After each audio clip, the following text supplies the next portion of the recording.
Let's talk a little bit about shoulder knots. Knots in the shoulder, in the soft tissue above and inside the shoulder blade. Most of us carry some pretty intense density and knots from years of stress, and I want to address that. One of the more common pains or discomfort that most people feel is a target pinpoint pain in the lateral shoulder. Now, there's lots of musculature that could be the issue there. Your lateral deltoid and your rotator cuff both cross or connect right in that area.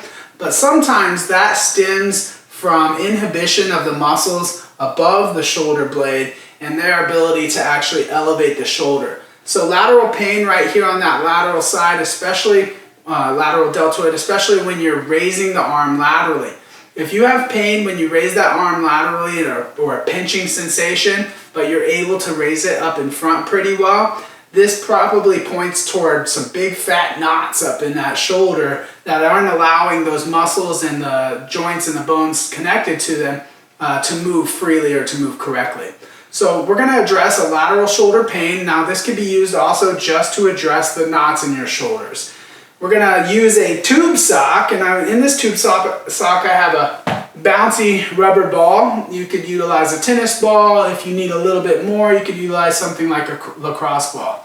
We're going to add this into a little bit of a dynamic stretching routine and activation, neuromuscular activation routine, to really get blood flowing and restore elasticity, restore some pliability to the tissues and strength to those tissues in our upper back and shoulders. So the first step to this little series, this pain-free series or pain-relieving series, is to give yourself a self-massage. I have the tube sock here so that I can adjust where that ball sits, and I'm going to find some of those knots, and I'm going to focus a little circular action around in those adhesion areas. They're muscular adhesions because of the constant stress, and the constant stress creates little micro tears, tiny little damage to the tissue. The body goes in and tries to repair that, creates these bandages, if you will, and those bandages become dense, and we need to make sure that those new fibers and the old fibers are all back to a good pliable state. That only happens through self-myofascial release or soft tissue massage. You can't just stretch out a knot. It won't respond to that. So you have to give a little bit of pressure and manipulation in there. There's multiple ways to do that. So there I was rolling around trying to find kind of a general area. That would be my first recommendation. Go through that general area, sweeping it side to side, up and down, circular motions. Move the ball around a little bit and then find another area. All of this is pretty much right here between my shoulder blade and my spine, all the way from the top to the bottom of the shoulder blade. So you'd hit a general sweeping first, and then I'm going to have you find one of those pretty dense areas, usually pretty hypersensitive because those nerve endings are much closer and more compact. You're going to focus on that, and we're going to add some movement of the body parts that are close by. So we could add some neck motion. If you tend to get pinching in your neck and discomfort through your neck, then adding a little bit of neck motion is usually a good idea. If it's more with that shoulder, as we were speaking about, maybe I'm going to add a little bit of shoulder motion. Oh boy, and that starts to really increase the discomfort of the massage. And so this needs to be very light discomfort. You're not trying to create a big, deep tissue adaptation like you might from having a deep tissue massage from a massage therapist. This is self-massage, so we get to kind of regulate how much pressure goes into this. So if you're having a lot of pain and you're not able to raise your arm at all, then I would just have you focus that ball on some of the dense tissue, soft tissue, not bone, and you're just going to let it swing in a circular manner here. Oh boy, I'm telling you, even as much as I try to fight it, I've got knots too. As front side dominant animals with our hands out in front of us all day, those backside muscles, they get strained and stressed. And so they create these big adhesions that don't let the muscle shorten and lengthen the way it wants to. So after I've created maybe some movement through that shoulder and I've gotten a little bit of release and reprieve from the discomfort that comes, I'm going to go in and I'm going to increase blood flow. Now this by itself will increase blood flow as well, direct localized stretch, but the main benefit is it's getting that softening or that kneading of the tissue. Now I'm going to come in and I'm going to start with my shoulder motions. Just very simple shoulder blade elevation and depression. It's just a straight line shrug and a straight press down. So I'm actively squeezing the armpit muscle and the armpit muscle in the back, the chest and the latissimus to push those fingers down. I'm actively elevating, obviously, because you're working against gravity. You'll feel that one more. It's harder to find this press down. We'll do a few of these. I would recommend in your set doing maybe 10 shrug and presses after you've foam rolled or massaged that area.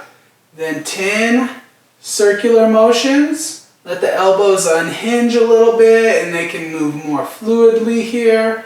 And then another 10, completing 30 motions, 10 circles in the other direction. After doing this very mindfully, very tediously, controlling that circular motion, activating the tissues, and almost hyperactivating those tissues, you start to build up a fatigue feeling. A feeling of fatigue up in these upper shoulder muscles is what we're looking for. We need to actually strengthen those muscles so that they can live up to that stress of everyday demands. We also want to enhance the elasticity, shortening and lengthening of that muscle tissue. That's what it's made to do. So that'll improve the blood health and improves nutrient delivery, oxygen delivery, and the ability of the muscle to shorten and lengthen. Flexibility, range of motion, everything improves. We get a little fatigue in there and we'll kind of wiggle things out. Then I'm going to bring it into that neck connection. So those shoulder blade muscles usually attached to the spine. They may come all the way up into the neck as well. And we're going to start with a lateral tilt. So this is a slow and steady motion. Some of us may not have great range of motion in lateral flexion. So we're going to take it always very respectfully with that lateral tilt or with any motion of the neck. And I would recommend maybe doing 4 or 5 of these, nice and easy. You can hold that stretch if it feels good. And then we'll go through rotation of the neck. Again, 4 or 5 rotations to each side. Rotation elicits a little bit more neuromuscular activation. Activation is okay.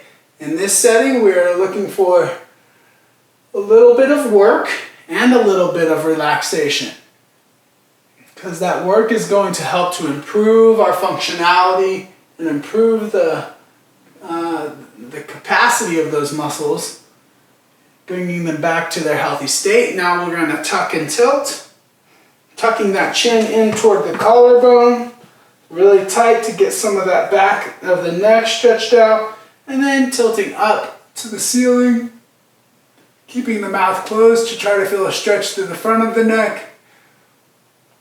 Nice and slow, nice and easy. If you like to get a bigger stretch in the neck, in the front of the neck, you can puck your lips up to the ceiling.